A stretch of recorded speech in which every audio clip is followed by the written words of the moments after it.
Hey everybody, welcome, welcome. You know where you're at because you heard the intro. I'm Janelle, and I chat about human design with people who are interested in it as well, who have integrated it into their lives, which, man, this next guest really has. And I don't really know anything about it, but when you're like, yeah, I'm in Ecuador, very casual, I was like, oh gosh, there's got to be a story behind this. So, um, without further ado, I'll introduce my guest. This is Kate. She's a 3-5 emotional generator. Hello, Kate. Welcome. Thank you. I'm happy to be here. Good. Good. And I was saying Yeah. right before we came on that your internet is fantastic. So good job. Good. I know that doesn't seem like it matters. And ever since I started my podcast, it's been one of the things that I didn't know would matter to me is good internet on the other person's part because I have no Sure. control over it. And sometimes it can be very dicey. So Very hooray. important. It's so much better here than it was in the States. And we are grateful for that because we upload a lot of videos and everything just goes super fast down here. Yay. Well, that's good. So for well, nobody knows except you and I. Kate found me on Facebook. So that's how you find me, is there, or Instagram, or through the podcast, however, and you asked to be on and you're on. I just like to blurb that so that people know. Because I like to talk about human design with everybody who's, whether you just learned about it or you've been an experienced experimenter of your design. I want you here. And I think you fall into the latter, right? How long have you known about human design for? Um, just about 3 years, we really committed and had our first consultations about 2.5 years ago. So it was kind of something that it was really my husband. I told you before, he's a 3-5 splenic Uh-huh. projector. And as a 3-5, sometimes you get like people see what you could do and be for them. And I had my own healing work, but everybody's like, oh, you should do this or try this or do this for me. And it was like, no, this is my thing that I do. So when I heard Mm. about human design, I was like, this is just another thing trying to pull me away. And then I Yeah. heard about it again. And then the third time, my husband was like, we need to know about this thing called human design. Cool. and so when he said that, it was like, okay, let's do it. And I'm so grateful that we went down that rabbit hole because it has been just an amazing experience. Like my life before, I knew the terminology like deconditioning, not self, your authenticity. And that's what my work has been geared toward. But learning about strategy and authority, just a total game changer. I think it's so Like, cool that you learned about it together. Like you guys learned about it together? yeah, Oh, that's so my husband we is have, supportive, but he really doesn't know. He knows what I say, basically. right. Does he listen to what you say? Because that was the most important part. Usually he does. He'll say something out randomly, and I'm like, Where did you hear that? Or where'd that come from? He's like, you told me that. And I'm like, oh yeah. So yeah, he'll listen, but I mean, as you know, human design is kind of hard to understand from like little bits and pieces. So he does his the main thing that I care about is he's supportive and he doesn't think it's weird. He thinks it's cool. He's just not like into it like that. Right. And he's a 2-4, so I'm just like, all right, I'll leave you alone about it. If you decide you're into it, then you'll learn it in 5 minutes anyway. So There you go. There you go. No, I feel like my husband was so conditioned as a projector, he misread his chart and thought he was a generator. so did I. Like that's how deep it was because he had the sense like, this world is not working for me. Right. Mm-hmm. And so Hakshila, are you familiar with him? Do you know who he Who was? is it? Hakshila. I don't know if I've heard his name Okay, or her, that's who whoever we it is. decided. It's a guy. That's Oh, who we decided to go with for our initial analysis. oh, And okay. he told me, he said he actually died last year. He was climbing Mount Whitney Oh my goodness. and That's fell. crazy. And yeah, it Oh was totally no. crazy. But he told me, okay, as a generator, we're going to do 3 sessions, like 45 minutes, because you don't have a very long attention span. And I was like, that's very accurate. So he did one session with my husband, and I think he was back there for like 3 hours. And the whole time I'm thinking, how can you possibly pay attention for that long? Like, you can be talking about the most interesting thing in the world, and Mhm. I'm 45 minutes and I'm probably not listening anymore. Yeah, that's so funny. That's awesome But that you did it yeah. together. And the experience of it was so cool. Like, we did it virtually, it was just in the like middle of pandemic. And when I looked at him, when I met eyes with him across the screen, it was like, oh, this guy knows everything there is to know about me. And then he just proceeded to tell me all the things. Like, he told me things about myself that I knew that I had never said out loud to anyone. Mhm. And it was so freeing, because all of these things that I thought were wrong with me were personality flaws, or I should be different. It was like, no, that's how you're designed and created to be. It was like, whoa, now how do I make these things work for me instead of feeling like they're to my detriment?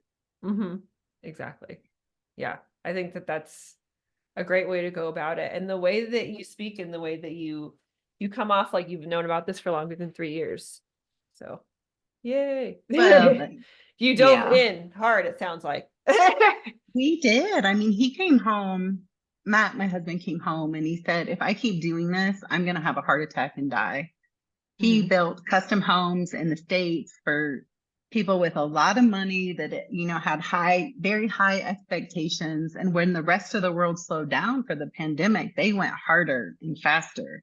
Mhm. We were living in Tennessee, and so many people were moving in to Mhm. that area. And when he said that, I was like, that does not sound like a good plan. That doesn't work for me. So we need to reevaluate. And we had already kind of made the decision to move to another country. It's Mm. something we've been together about 15 years, and Oh it's something wow. we talked about. And then we would be logical and rational and come up with all the reasons why we couldn't do it. And then finally, I looked at him and I said, okay, we're not allowed to talk about this again until we're actually ready to do it. So when Mhm. we started talking about it, it was like, whoa, we're actually going to do this. Yay. And then it lined up perfectly with learning about human design and just saying, okay, let's go hardcore into this process and check out from kind of mainstream society, work all the time, all the stress, and find Mhm. out who we are outside of everything we thought we were supposed to be. How did you choose where you are? Because Ecuador doesn't Well, really like I would never really think of that as a place to go. right. I've never been, so I don't know. It's very popular with retired people, and we pretended to be retired for the first 2 years, and then it was like, okay, we are not. So we need to reevaluate the situation. But we actually thought we were going to move to Panama. We had told all of our families, his boss, like everybody, we're moving to Panama. And then we were watching a YouTube channel that we had seen before, but they were showing a lot of the countryside of Ecuador. And we just looked at each other at the same time and we were like, why are we not moving there? That looks way better Mhm. than Panama. And I feel like we both feel like we made the right choices. There Mhm. are frustrating things about anywhere you could Oh live. yeah. Oh yeah, of course. But then when it comes to the food that's grown here, the climate, the Mhm. internet is super fast. Our community is Yeah. absolutely gorgeous. We're situated in between two volcanoes, Oh nice. and it's just incredible. So you can get into that not self complaining, frustration, bitterness. Yeah. And then it's like, oh, but I still get to live here and this is still my life. And that's pretty cool. Yeah. I was excited today because it's 50 and there's still snow on the ground from when it snowed a couple of days ago because I'm in Colorado. But I was like, Mhm. oh my God, it's December and it hit 55 degrees for like 30 minutes and then it went back down to 49. And I was like, yes. So I can understand like there's definite trade-offs and You get some good Sure. weather. And no snow. Exactly. I mean, it's 50 to 75 all year round. Oh wow, that is great. I watch It those does feel Caribbean good. life shows and stuff when people move all the time, and I'm always like, to my husband, I'm like, this would be cool, and I know, like you said, there are drawbacks, but at the same time, I get very excited about it because it does look beautiful, and I get sick of the snow. Are you in Denver or where? I'm in like a little suburb of Denver. I'm like west of Denver. It's called Littleton. Yeah. But I'm closer to the mountains than like Denver, and it's nicer out here. It feels like a little mountain town, even though it's not really at all. Um, but I'm originally from California, Southern California. I just moved here 10 years ago because I was done with California. And so I came here. My There you undefined G go. center was like, hey, get the heck out of there. Before I even knew what human design was, Oh, wow. stuff was happening for me. And then when I learned about human design, I was like, oh, well, this is why I had to go. My undefined G center was done. And like my incarnation cross is all in my G center. I'm a Sphinx cross. So to be undefined there with your incarnation cross all there is like, what the heck? It's all direction related somehow. It's just inconsistent, is what it is. Oh my gosh. So So, what is your um environment? I am caves. Kate's. Okay. What are you? We're natural. We're both artificial shores. I always, You're the same that shore profile, the word makes same? me That's think of, funny. yeah. That's so And we cool. do. We tried to live like we lived in the suburbs in Knoxville, and then we got to a pretty big city down here, and we lived in an apartment. And because that's what you do, you go to a high rise apartment, you're in the middle of everything. And we were like, we do not like the middle of everything. This is No. not correct for us. So then we moved further to the outskirts. We've moved like 5 times since we've been here.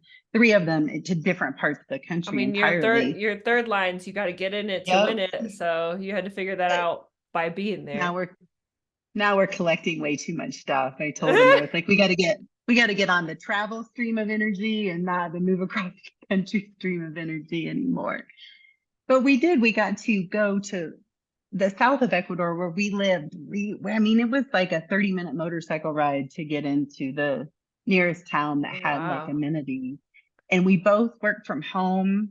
He had his area of the house, I had my area of the house. So it really was like 9 months of just figuring out who we were, Hmm. Wow. which was to, to even have the opportunity to do something like that has just been incredible. Yeah. What does he do now since he's not obviously not doing home building things? Correct. If you would ask him, he'll tell you he has an online subscription business. He's got a great sense of humor. And then if you ask him what his business is, he'll ask you if you've ever heard of OnlyFans, and he'll tell you he has a foot fetish platform on there. And none of that is true. And none of It that is is very true. it's very entertaining though. He has gotten really into day trading. Oh, He kind of started out in the crypto market and then realized he really needed to have a deeper degree of education. So he's kind of really focused the last year and a half, and he got funded and now he's doing it actively. So, wow, that's and cool. he loves it. He loves the analysis. He's got all these screens set up in his office. And We'll look for his foot fetish website on OnlyFans. Okay, okay. let him know that. I It is love that kind he of funny tells because people that. he does have really nice feet. That's awesome. That's really funny. He would do well then. Go for it. Yeah. Oh man, that's awesome. Um, so before I move too forward, I wanted to know, and I should have introduced you this way, but you're Dr. Kate. Do Yes. you go by Dr. Kate? Or do Yes, I okay. do. Okay. Yeah, This my is Dr. website's Kate. Dr. Kate Flynn. Dr. Kate, everybody. Sorry, I didn't say that earlier. But yeah, I think that to me, anyone with that level of education, I don't under I've quit college 3 times before third time was the charm, where I realized that was not my thing. And so to do that, I don't even know. So congratulations, first of all. Thank you. And what and why and how how'd you do that? So I'm actually a chiropractor. Nice. And you were talking about, as soon as you hear the word or the term doctor, you start thinking left brain, logical, like traditional Yeah, everybody medicine. does. And so chiropractors, I feel like, do a really good job at bridging that gap because Mhm. we do have such a great foundation in the sciences and understanding the mechanics of the body and how everything Mhm. works together in here. And even though I'm not super happy about all the financial debt I have because of that choice, I can't look back and say, I wish I wouldn't have done that. Like it has been huge. And it did get me to this point because so right out of high school, I went into the military. I went into the Oh, Navy. I was wow. from a really small town as a 3-5. It was very challenging. And I don't love the term, mistakes, because it's just how we learn. Like we have to try all of the different things. Mhm. But I've made a lot of a mess in a short amount of time in that small town. And I knew I wasn't ready for college. It was like, thank you. I mean, the bigger the mess, I think the higher the reward for the third line. So good job. Thank you. And I feel like, that's when you've gotten somewhere. When you can look back at the mess and be like, yeah, I did all of that. This is what happened, and I'm still here. So And not feel the shame or the judgment or the just like, yeah. And I get to love myself. Like, mhm. it's amazing. Yeah, that's really cool. And I know you said you made a big mess, but like to join any sort of armed forces, that's hardcore, man. That's one of the other things besides like doctor, and when anybody does that kind of stuff, I have like weird commitment issues, and like responsibility is like, I don't want kids. I don't really want ever like a real job that like could never be like a surgeon or like a anything where your life was in my hands. I'm like, nah, that feels like too much responsibility. And you're doing Um, all that stuff, like all of it. So wow. wow. Now I'm like, yeah, you did. Good job. That's Kind like of funny. not that's scary. That's scary shit to me. Well, that tells you how miserable I was in that small town that I Yeah. would, because people say, "Well, I'm patriotic, but I'm not that What did patriotic." you do? Like, what did you In do in terms the of, funny story. I went into the, because how old are you? Can I ask? I'm 40. Okay. But you remember when the first Top Gun came out and how, Yeah. 80s, early yeah, 80s, well, yeah. at the end, when the guy jumps out of the helicopter to Uh-huh. save them from the ocean, I was like, I want to do that. I'm And gonna be that's called, that. yeah, those people are legit crazy, like, just so you know. So I was like, air crew search and rescue. Like, I was pretty fit in high school. I taught aerobics, and my recruiter was like, you can do this. You are strong enough. You can do this. Wow. Well, I'm not a great swimmer, and that caused an issue when I had to take the test to move on to the next level. So I had to re-rate in the middle of boot camp. And then I wanted to be a CB. I wanted to go into construction. All of this kind of has to do with my dad. He died when I was 2, and he was in construction and he was in the Navy. And it was like kind of moving in that direction for some kind of Mhm. exploration. But the guy looked at me and he said, we've met our female quota for CVs for this month, and basically like dismissed me right there. And so I chose school based on location and went to Southern California, to San Diego, to Mm. radioman school. Wow. So what is Yeah. that? So you talked, obviously, I'm guessing you talked on the radios. I never did it. I don't even think I did it once. Oh. So at that time, right after I went to school, they merged us with data processors, and I ended up in the Mm. computer kind of database management side of things, but Got I it. got to live in Naples, Italy. I got to be on an aircraft carrier. That Like, I sound like the biggest, like I'm fraidy cat right now because when you started send planes, I was like, oh God, you're in like like those army planes, like you jump out. Oh, I haven't been on a commercial plane since 2019, and I won't really? unless I really yeah. This is the thing. I whenever we watch those shows, the Caribbean whatever life shows, Sean is always like, Janelle, you hate flying. Like he's like, do you know how small of a plane you have to get on to get to those places? And I was like, I don't know. I'll block it out. He's like, I don't think you'll get on because I have a rough time on commercial airlines. It's just you can tell I'm getting very anxious talking about it. Right. It just has always been, I don't like it. I don't like planes. So the Well, to fact that get to you the want to do it for Caribbean, fun is like, what? I don't get it. I don't get it. So good for you.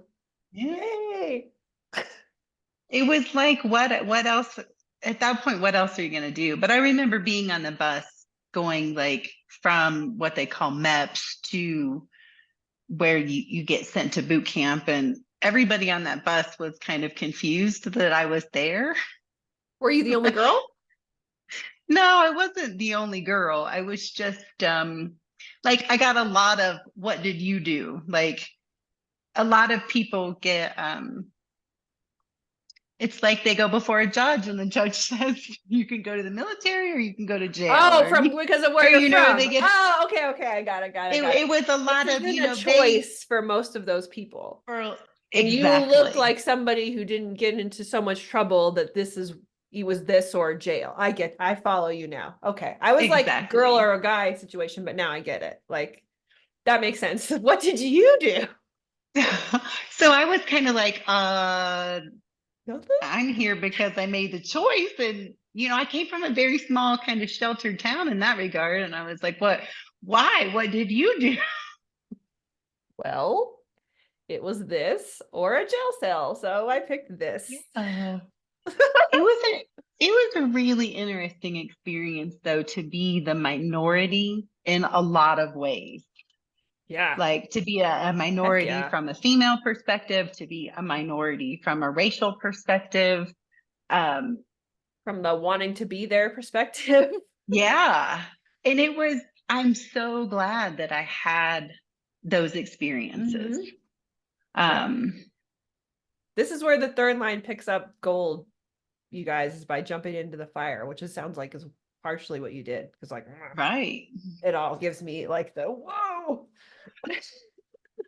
You talk about it so And then casually too. Like, oh yeah, join the yeah, Navy. I'm like, cool. Especially right out of high school. You're so young. I was so young, Ugh, for that would sure. I'd be so scared to leave my parents. Ugh, that's so funny. Actually, I moved out of my house when I was like 17 and a half because of my family situation, but yeah, not the same, not the same. Um, but yeah, I think that's awesome. I mean, you did that and your doctor, and you, like you said, you had to get into all these things to get to where you are. And it's very interesting to me because when you do look at human design, if there's parts and pieces of it that do feel very logical and very like it comes from a sciencey place. But then there's other pieces where it's like, oh, okay.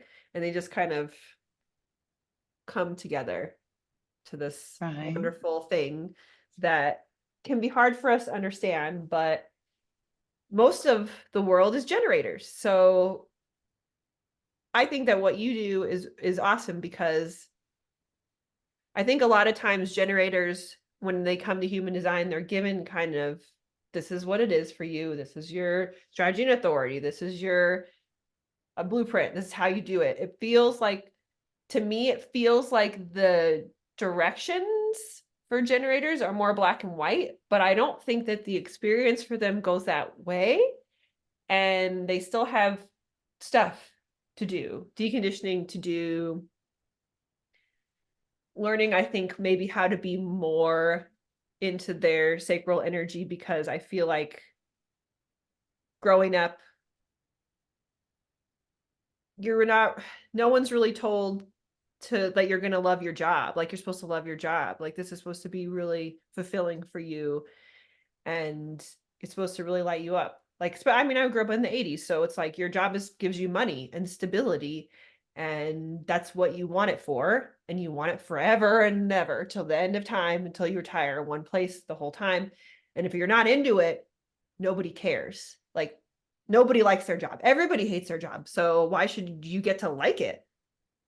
And now I think we're coming to a time where a lot of things have shifted, and no matter what your energy type is, people would rather enjoy their time, enjoy their life, and feel fulfilled rather than slave away for another person just because it gives them consistent money. And I think this is an exciting time for generators because now it's like, okay, well, what do you love? What are you into? I know a particular manifesting generator who, when I told them what they were like, "Well, I don't have any interests. Like, I don't have anything that lights that I like." I was like, "You That's do, hardcore conditioning right there. right?" She's like, I like reading books and I like." Then she named stuff that she didn't think mattered as like interests. And I was like, "Well, I feel like you just need to really back it up and think about things in terms of what do you really enjoy from the gut type of situation. What does that feel like and sound like for you?" Um, and it doesn't have to be something that is a job or that anyone would look at and go, "Oh, this is a good way to spend your time." Like, who gives a crap about that? What do you really like? And I think this is an exciting time because there's a lot of places to go, a lot more places to go with that energy than there used to be. And a lot more things are accepted in this society as like, oh, this is how you like to spend your time. Okay, that's cool. You want to move to Ecuador? Great, go for it. Have fun. I think that's awesome. And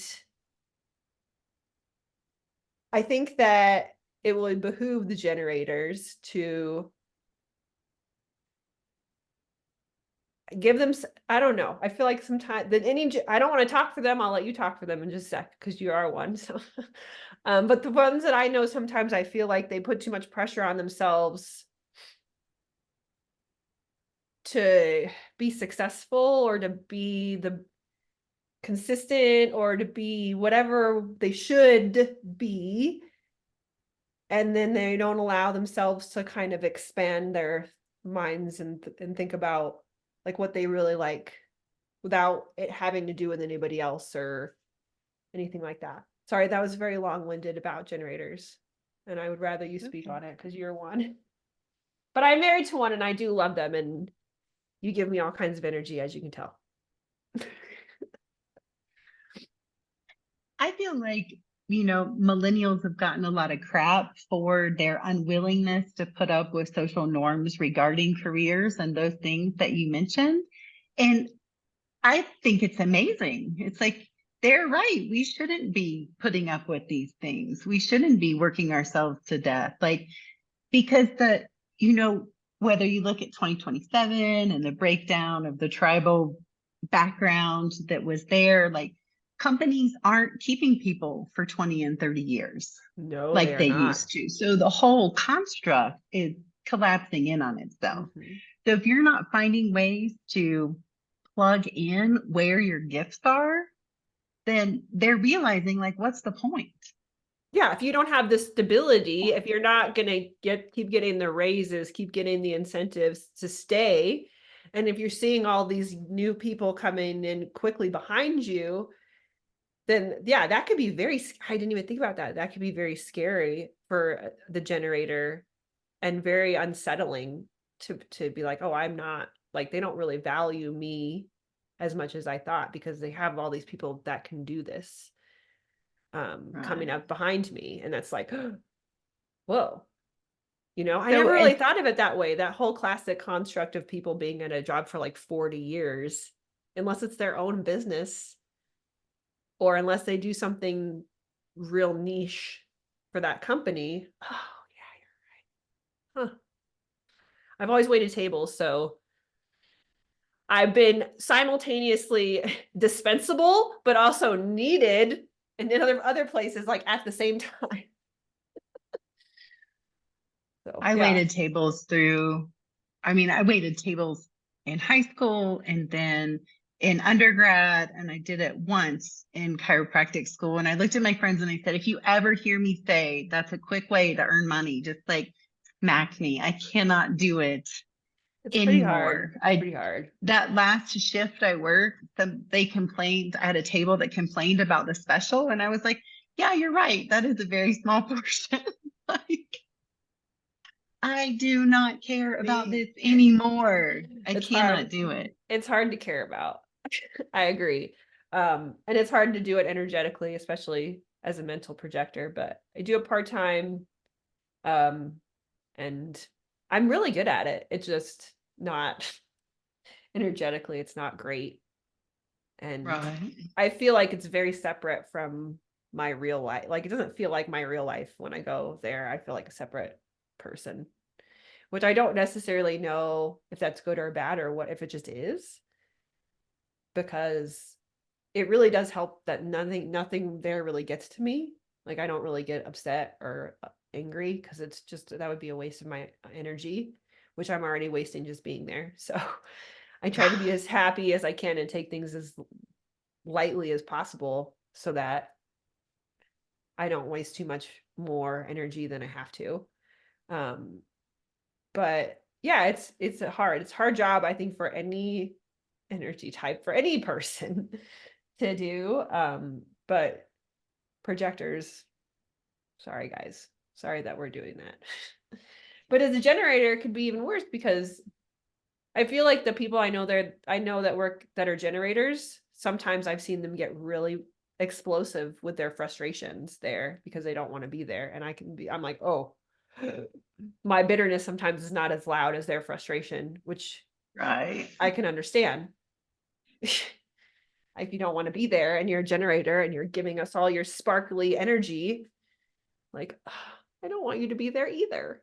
And I think that has helped because I've told some generators I know that, like, this shouldn't be making you feel this crappy. And then they'll quit. And I'm like, oh no, what did I do? But I think it's good. I think it's like me using my design and my cross, which is like a very directional base cross, but not really for me, for others. But I don't really feel like I do anything. I just feel like I go, hey, maybe you should leave. And like they don't realize that that's an option. Or maybe people don't realize that you're not supposed to feel like crap, like at your job every single day, essentially.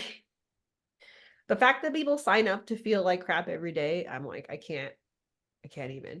Because even though my job is physically exhausting, it's a very short amount of hours and I'm pretty independent. And nothing really matters. Like I go in it every day as a new, fresh thing. Nothing really matters that I do. Like I purvey food, you give me money, I clean, we go about our day. Like I'm not in an office where the next day I'm dealing with the same over and blah, blah, blah. And it doesn't feel like whenever people freak out, new people especially, I'm like, guys, this is just food and drink. That's all it is. That's not a big deal in the grand scheme of the world. But I can't say that to my managers because they don't want to hear that. So I have to be careful who I'm speaking to. Sure. None of them will listen to this podcast, so that's fine. That's good. You can say Um, whatever you want. I always say whatever I want. I mean, if they randomly did, I wouldn't care. There's people who at work who randomly are like, "Hey, I listened to your podcast." I was like, "What? Did you understand anything I said?" Because human design jargon's pretty jargony, and if you don't Sure. know what we're talking about, you could be like, "What? What's happening?" Um, but yeah, I think that, like you said, it does seem interesting that it seems to swing very far back and forth where people are like, you know, an 80-hour work week sounds horrifying, but then when you say that and you move the other way, there's people that are like, whoa, you're lazy. And I remember like when I did this, that, and the other. And but you're correct, it's not the same time. And we don't have the same securities, but there's also way more opportunities now. And your gifts, just like you said, can be plugged in so many different ways that maybe you don't even haven't even thought of. And that will an opportunity will be put in front of you, generator, and you'll respond and you'll be like, what? I can use this thing that I like to do this? Like, cool.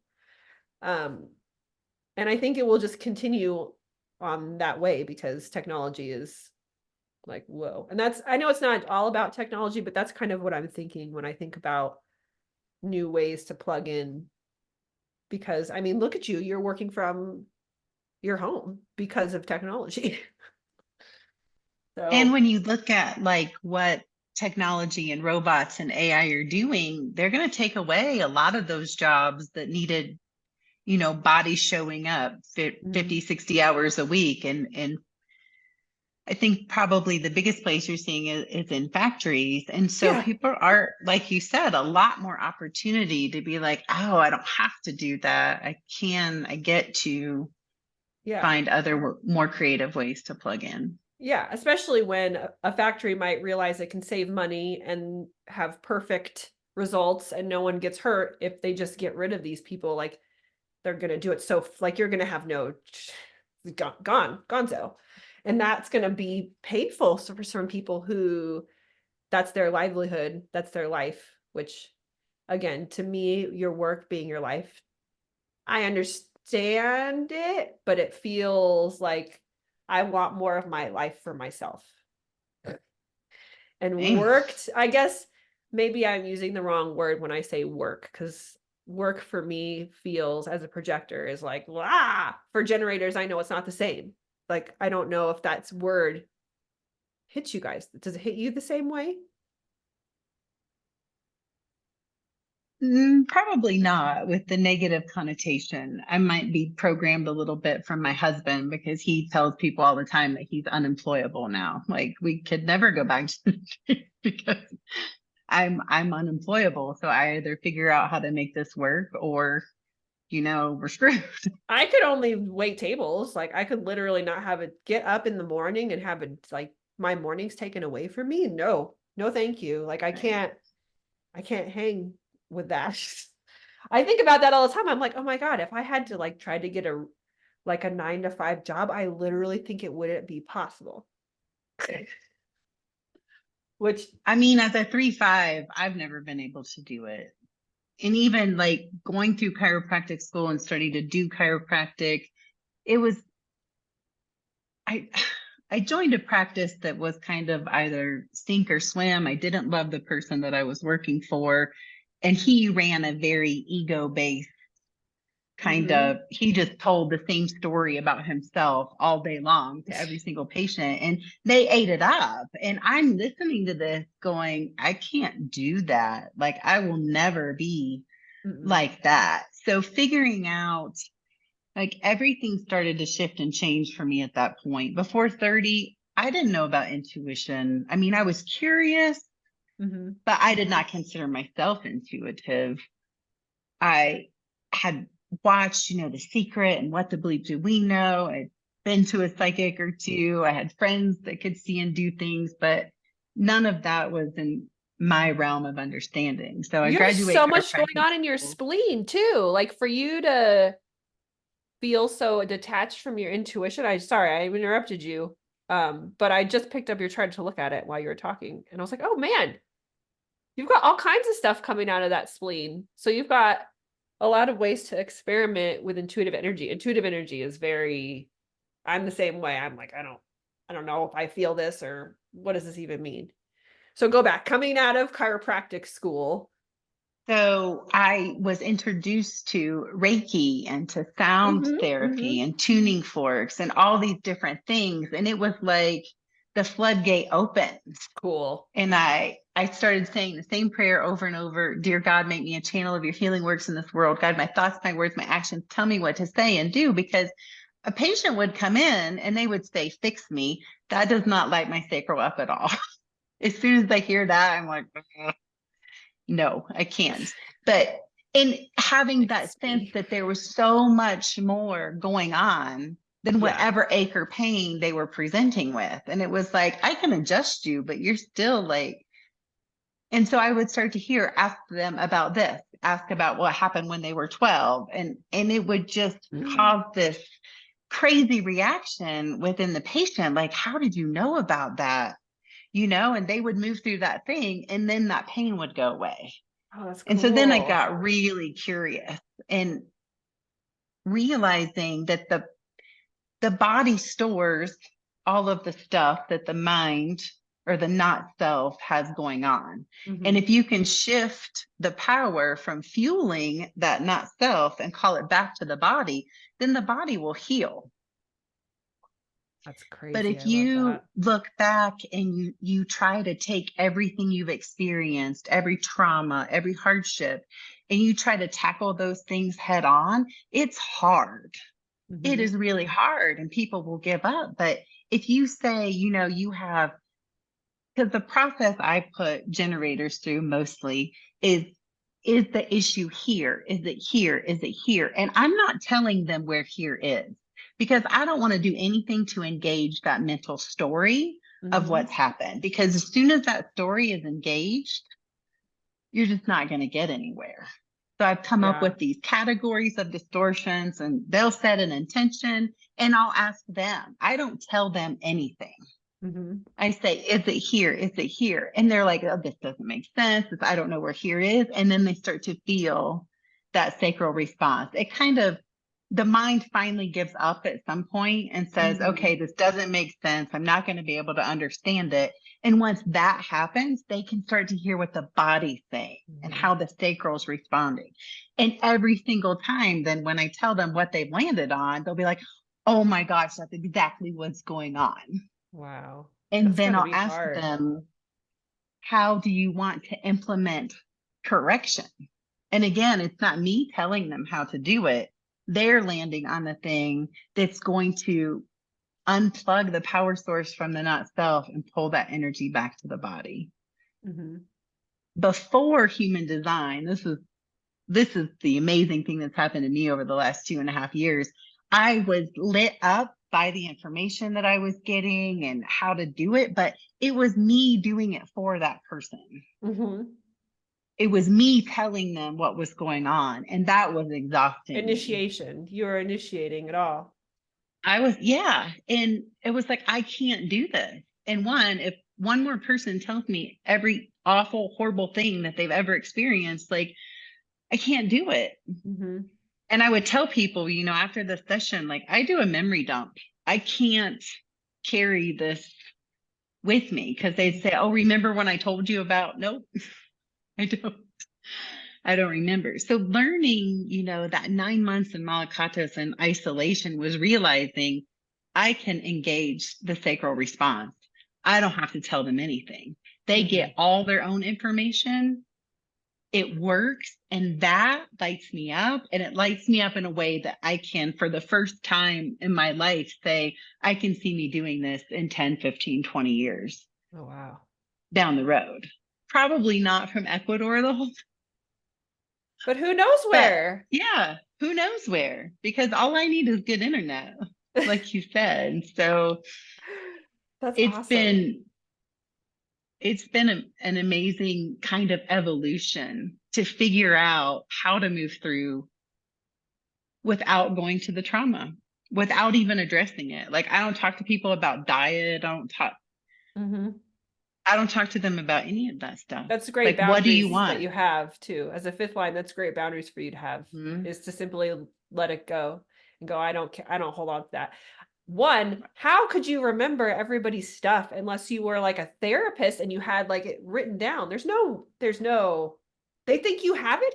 That's insane. Well, because it was poignant to them. Yes, I get that. So, right. But you hear so many people's poignant things, and Hmm. it's gotta take so much energy from you to help them figure it out on their own. And I don't think that people realize that you're doing a lot of work, even though you are actively saying, hey.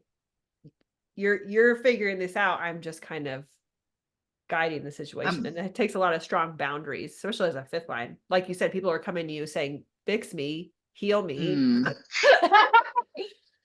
Fifth lines, that's what you attract. Like bees, they're like, come on, do it. And to have the boundary to be like, nope.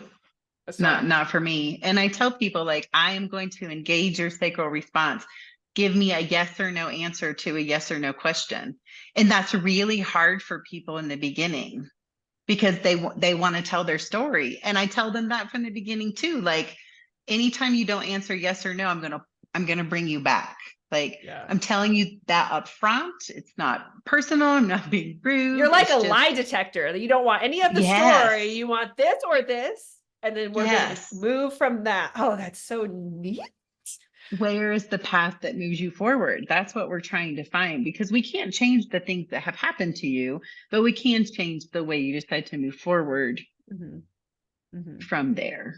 And I love And that you figured out a way to use your energy, because even though you're a generator, it doesn't mean you're here to like use large amounts of energy consistently throughout your life.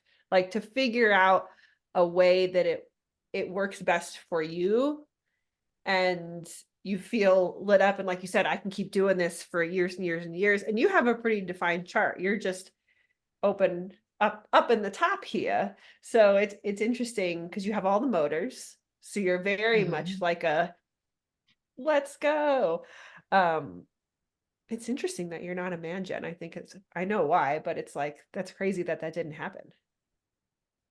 Anyway, It sorry. really Sometimes I is. look at people's charts and I'm like, I get pulled, I get Yeah. sucked right in. Like as soon as I saw your chart, I was like, whoa, you have so much stuff going on down here. And I have nothing.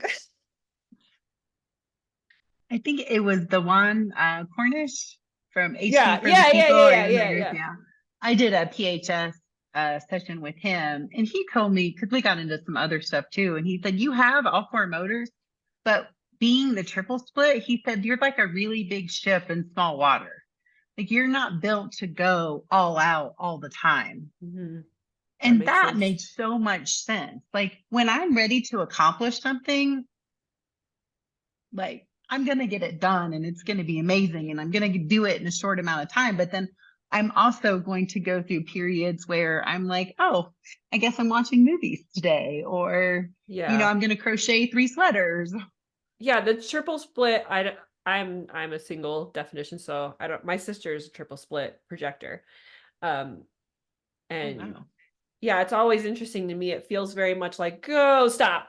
Like the split stops that her or stops other people that I know who have I even know someone who's a quad split. Um they just kind of stop and they don't want to. It's like they're like, what the heck? And if you're a generator, that's probably really frustrating. But to figure out, like you said, there are periods, it's just kind of is how it is. And there are periods of time. I've heard it referred to sometimes as the generator plateau as well, where sometimes you slow down and things don't happen as consistently or as quickly as the sacral motor would like it to go. Because there's other things at play. Sacral motor is super strong and super powerful, but there's other things at play. There's other centers at play. There's the transits. Who are you around? Like all this stuff changes how everything is day to day. And that's why for me it's very helpful to think of life as temporary. Like everything is temporary because who knows who I'm going to be around next, especially since I'm very open. So it's like, what the heck? Right.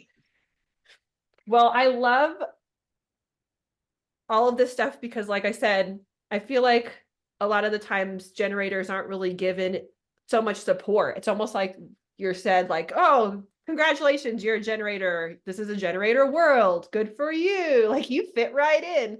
It's like, but do I? Like, is it really that homogenized? No, not really. There's a lot that's going on right now, but even I think, I don't know if I want to say more importantly, but of equal importance is the conditioning that you're dragging around from the past and maybe the not so distant past, um, that you don't realize is there. And as a that's one of the things that I have the hardest time with is I don't like to look at I don't think about the past. I don't like to think of it doesn't feel relevant to me a lot of the time. And the way that I behave and the way that I make choices and decisions, I don't really think about it.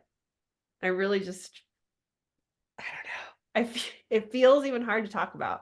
My friend Rebecca says it to me all the time. She's like, "You don't talk about your past or your childhood." And I'm like, "I don't remember a lot of stuff." But my parents were alcoholics, so I have a lot of like stuff that just is pictures and pieces. But I don't know. It just doesn't feel pertinent. And whenever I tell people that, they're like, "Ah, you're not even close to where you think that you are." Because I get so like, it doesn't matter. I'm a projector though, so am I allowed to do that or no? I'm just kidding. I'm teasing. I mean, the only question I ask is it working? If it's working, then you can do it. If it's not working, then I don't you may know. want to reconsider. I don't know what working or not working looks like. Are you feeling more I don't want to turn this into like a whole success? session with you. I I feel successful in the ways that I have loosened my grip and let go of my controlling nature, especially with regards to my own life and to where things are going. I feel success in that regard. I feel much less anxiety. I feel much more in control with the less amount of control that I am in. Like I'm more accepting of the fact that I'm in control of way less than I thought. In those regards, I feel better. I feel more confident in myself and in my life. And this is human design. 1,000,000% broke this open in me. Other stuff like how to find success and support myself financially as a projector, those pieces are real hard. But I think that I mean, I'm a third line too, 3-6, so I gotta be in the Mhm. muck of it and be figuring it out, which is very much what it feels like. Um, so, and I don't, and to me, it's like I don't necessarily know if my childhood upbringing has anything to do with my success in doing what I feel like I'm here to do, which is share human design with other people. It's all out here right now. But I Right. used to be much less okay with that. I used to be much more like that would give me so much more anxiety than it does. So, so yeah, in ways I do feel successful with it, but I don't know. I don't know how many times you can look back. Like how many times do you look back? 1,000,000 times all the time? Do you never stop looking back? I think that's where I get scared is if I start looking back, then I'll just keep doing it.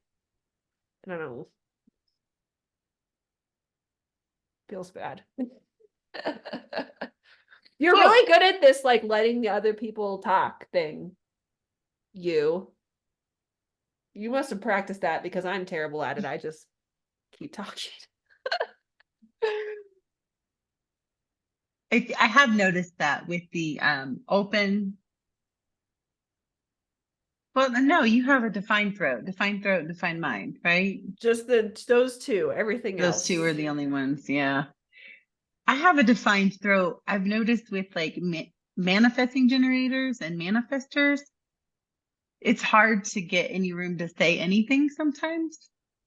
And having the undefined mind, I'm like, well, do I have anything important? As I'm talking, I'm like, what am I saying? Is this important? And then I try to tell myself, who cares? Well, yeah, you can't micromanage every word that comes out of your mouth. To me, Yeah. I always tell people, your proof is in the pudding or in the fruit that your life is bearing. And Yeah. you don't want to always be looking back and thinking that something's wrong with you. And that's Hmm. where I just love the active deconditioning that I've come up with so much, because it's not about You do it in the the moment. It's past at now. all. Yeah. It's about, what do you have? You have headaches, you want to get rid of headaches, you have anxiety, you want to get rid of anxiety. Let's shift the power source. And then when you unplug from the past and bring that Mhm. energy back, you don't even have to know what you were feeling. You just call it all back to you. Yeah. That has been helpful to me, that I don't have to know specifically like why something bothered me as like a child or whatever. It's like, you don't need to figure that out. Like, it's okay. No. And I feel like today, with, podcasts and everybody on their platform, so much of it is, narcissism. Is this what's wrong with you? Is this what's wrong with you? And they're putting all these definitions and labels and diagnoses. And it's like, what if there's nothing wrong with you? Yeah, totally. What if we can look at this from a completely different perspective? Because I feel like that's making people sicker and more stressed, because Mhm. they're getting pulled into this. Yeah. I Most of have what to we're dealing define and with label is the what's wrong. human experience, like in a general sense. And we're all going to feel piece spectrums of it. We're all not going to go through all of it, but we're going to go through parts of it. And some of those parts are going to, like you said, make us question like what is wrong with me. And I do feel success. I like that you said that. And now I'm going to keep saying things like this to myself, in the fact that I've really leaned in my third line ever since I figured out about human design. First, I hated it, and then I was like, "Well, you might as well. It's supposed to look messy anyway, so whatever." I really lean into that aspect of my design, and the fact that I don't try so hard anymore to make things look a certain way, or to make a choice, or to explain why this is this way. It's more like, I'm gonna go this way. I don't know why, I'm gonna go this way. When you were talking about your spleen and your intuition, and your husband is splenic, that's so crazy. Intuition for me with human design has been one of those pieces where I'm like, I don't get this piece. I know that it's there. I have the 48 and the 50 and an undefined spleen. And I think the idea of the spleen, like I said before, feels very magical. I think because of its quietness, but also because sometimes it really doesn't have any rhyme or reason. Like, it's just, and a lot of the other centers, I feel like, kind of speak with a voice. And to me, the spleen is kind of the only one that's not really a, I don't know. Doesn't, to me, splenic stuff personally doesn't feel like a voice, but I'm also very like, I don't know what this, I have trust issues with intuition. Like, what is this?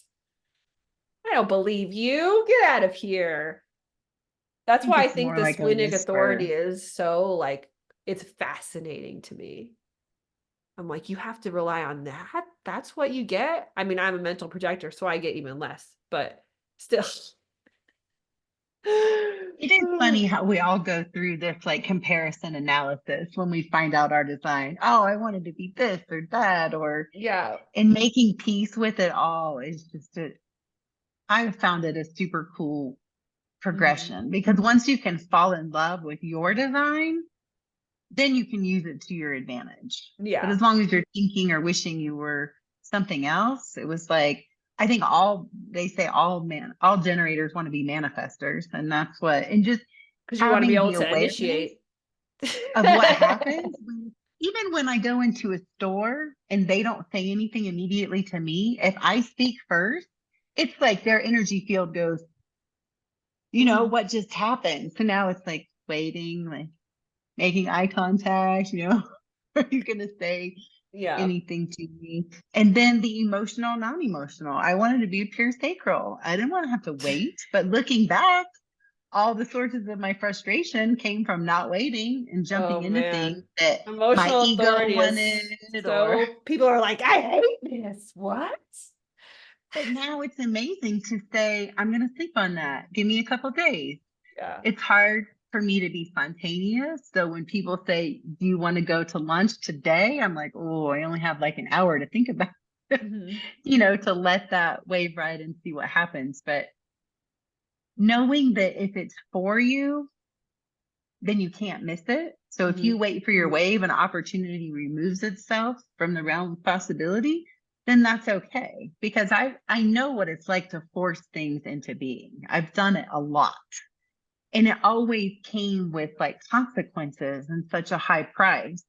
So that brought my resistance down and my willingness up to say, let's just see what happens if you don't try to know right now.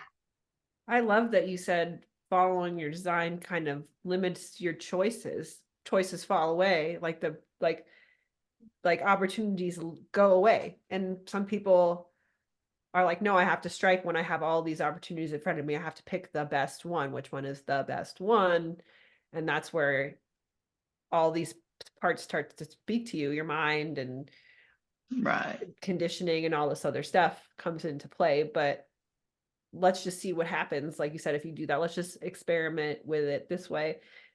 I I think that that's really cool because then you allows you to not feel like you lost anything when maybe an opportunity it goes away. Like you didn't have it in the first place. It was being presented to you. You followed your strategy and authority, and now it's no longer presented to you. So So therefore it was not the best. yeah, it It wasn't let you yours. It was know. here. It was over here in the periph waiting. And then now you're responding to less because your body let go of all that extraneous stuff. Ooh, that's so neat. I love that so much. And it's very third line to experiment that way. It's also a cool idea if you get in when you're new to human design, if you're resistant to the some of the parts and the pieces, or you're like, I don't know about this, do it your way and see what happens. Go against your design, your emotional authority. All right, do it. Choose right now and see what happens. Obviously, probably don't do this with big things, but play around and see what happens when you're doing it your way anyway. And then do it the other way Different way. and see what happens. And we have so many opportunities and choices that present itself in life that there's a lot of ways you can do this without like messing up like a job or a relationship or stuff like big stuff. And then you can feel it. And then you know what it feels like in your body to be like, oh, if I would have given myself time to think about this, maybe I wouldn't have made that choice. I said to one of the bartenders at the restaurant I worked at that I would consider being a bartender for 2 shifts that I already work. So it wouldn't be new shifts, it would just be a different place. But I would be there later. And I was like, oh, yeah, I would probably do that. And then I went home and I was like, I don't know why I said I would do that. Like, I don't want to do that. I want to go home. And I would probably make a little bit more money, but not a lot of bit more money. So I just kind of mentioned it to her. And in my mind, I was like, oh my God, she's going to say something. And now I'm going to be a bartender. And I'm like, you know what? Just relax. You mentioned it to her. When they present you with the opportunity again, you're just going to decline. You're just going to decline the opportunity. And you gave yourself time to think about it. You can go back. It's okay.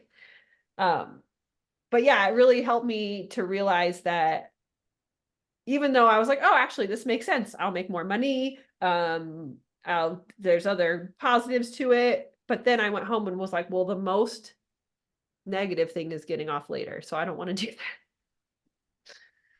So I So think, you need to have the time to talk it through, right? yeah, Like you're mine is talking it invited through and and putting yourself in different environments and thinking about things. It's really ultimately what it says is taking more time than you even think that you need.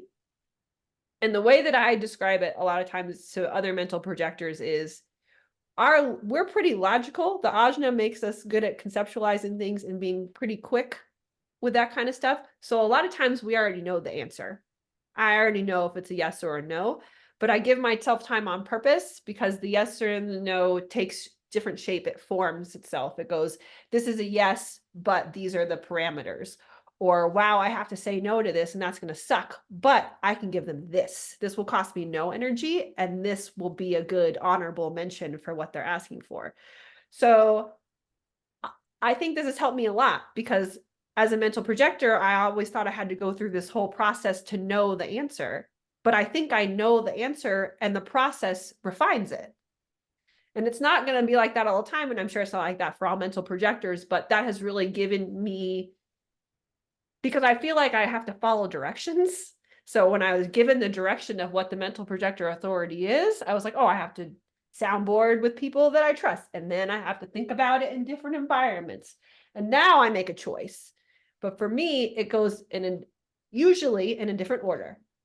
And that has worked really well for me. And I'm like, you know what? I'm just going to let it go like that. So I think sometimes human design can put parameters on the way certain things go and the way the sacral sounds and the way the spleen talks and all this other stuff. But you have to get in it, the very third line, and feel it out for yourself. That's why I think sometimes it's good to just rail straight against your design and see like what Yeah. your body says to you. Because it might not be logical. It might just be, like, ah.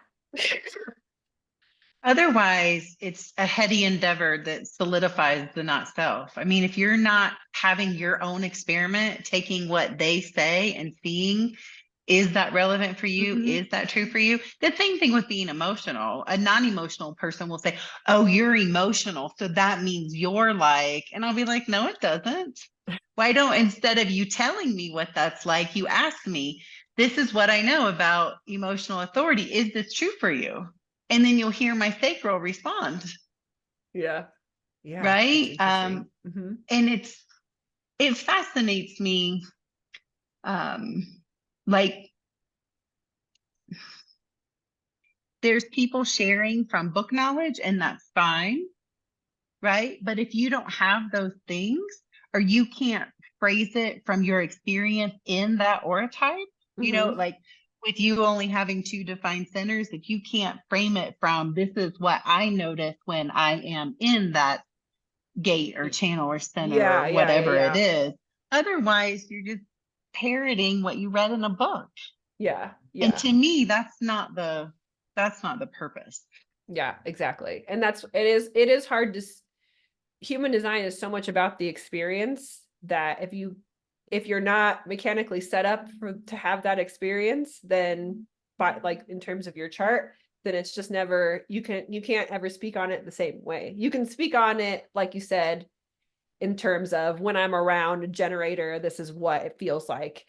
When this transit happens, this is what it feels like. When I see another type, this is what it's I feel like I can observe, although I know what you see is not always what is happening, but I feel like sometimes you can observe other people's energy and go, well, this is what I'm observing from this person. But I think when you throw the word observe in there, it's like, well, hey, I'm telling you that I'm over here and they're over there. And I'm not in here. I'm not in their mind. I'm simply observing what is happening. Right. And a lot of times we're observing I the know. not self. So, but that's more kind of what they say, whereas feeling the energy, like feeling the emotions of another person Mhm. is different. But it gets a little murky in there. It does. It does because we're all of the chart, no matter what. We all are all of these things. It's just inconsistent Mm. in for you if it's not colored in, and depending on your conditioning, that could mean something or it couldn't. Because even defined centers, you can be especially generators and manifesting generators can, I feel like, get conditioned away from the sacral response because it's not a logical thing.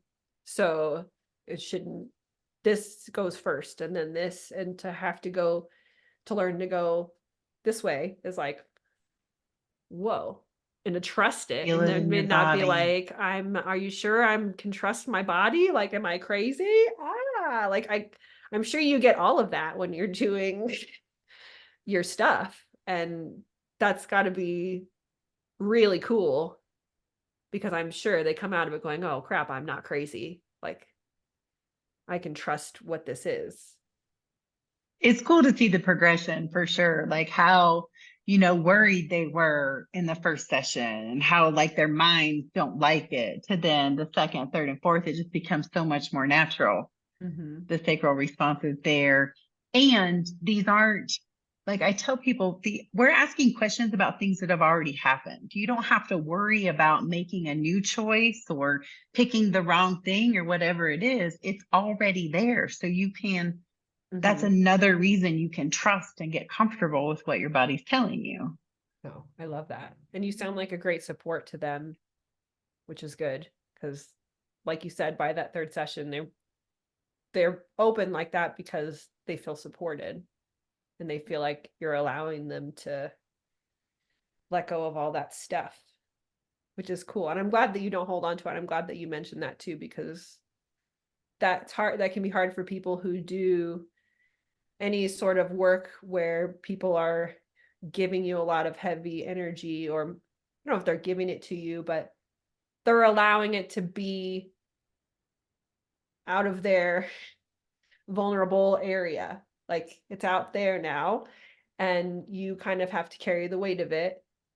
So it's important to recognize that as people who do this kind of stuff, it's our responsibility to either give it back or get rid of it or not hold on to it if we're going to support that person. If we're going to allow them to do that, then it's our responsibility to figure out how to not keep hang on to it, which can be hard really for anybody, but the more undefined centers that you have, sometimes it just happens very quickly. I feel like stuff gets in very quickly, it amplifies itself, and you're like, before you even know, you're like, oh no. And for you, it sounds like you're already like, oh, that's already gone. Like, I didn't even attempt to hold on to that. What are you talking about? Well, Why would I keep that? I do some things in my what I call the opening sequence too, where I'm holding the session like in between us. I'm Mm-hmm. not holding the container for you within my own auric field. Mm-hmm. But that's good. I, You're taking the yeah, responsibility of doing it that way, of having those boundaries for yourself, which is really smart. I like yes. that a lot. I like that you put it that way, that it's It's not, happening out here and it's yeah, not me doing it. And yeah, if you try to pull me in to get me to do it, you're probably not going to come back and see me for a second one because I'm not going to go down on a sinking ship with you. yeah. And generators are not here to have a penetrating aura. I am the penetrating aura. I am meant to go in there and make you feel vulnerable. Generators are are are are here to support, but just like you said, it feels more comfortable in the way that you're doing it. And I almost feel like as a generator, people take it less personally when you explain it in that way and say it is out here. That way, they don't expect you to carry around their stuff, and they also don't expect anything. They don't really have expectations because you're here. Oh, that's really cool that you do it that way. And it's interesting to think of it that way, that works for you, but for some of the other energy types, we kind of we go about it in a different way. Um, because I do feel like I have to like really get into a person, but that's also really draining and hard, and like figuring out how much to give. I'm good at letting it go, but in the moment, sometimes I'm like I feel like I'm in it. Like, as you can see, I've been wiping my face. I cry during any time I read for any person or most podcasts, just because I feel like when people are describing something, I'm there, I'm in it, I'm there. Oh, And I'm like, wow. oh, this is neat. And I can come out of it, but in the moment, I'm very much like, and I think sometimes I'm not aware of how much energy that takes from me.